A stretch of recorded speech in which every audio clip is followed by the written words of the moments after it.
Y puedo llevártelo de vuelta también. Y.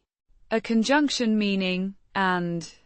Pronounced. A short, simple sound.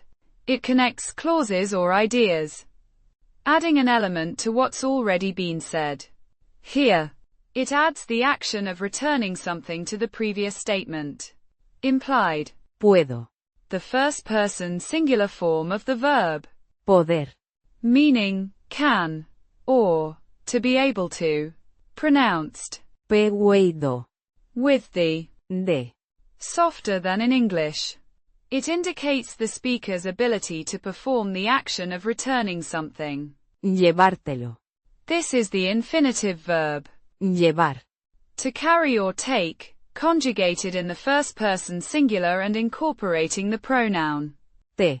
You, informal singular, and the enclitic pronoun. Lo. It. It means, to take it to you, or, to bring it to you. The pronunciation is roughly Yeh-vah-rah-teh-loh. with a rolled R. and the stress falling on there. Va. Note that the verb is conjugated to directly include the object, It. and the indirect object, You. De.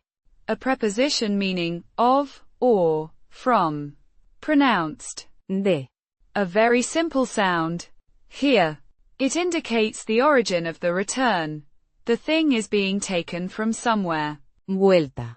Means, return, or, trip back. Pronounced. pway-doh. With the stress on the first syllable and a softer L' than in English. It specifies the nature of the carrying action. También. An adverb meaning, also, or to. Pronounced. También. With the stress on the first syllable.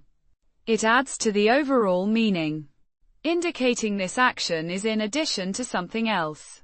Putting it together. Y puedo llevártelo de vuelta también. Means, and I can bring it back to you too, or, and I can also take it back to you.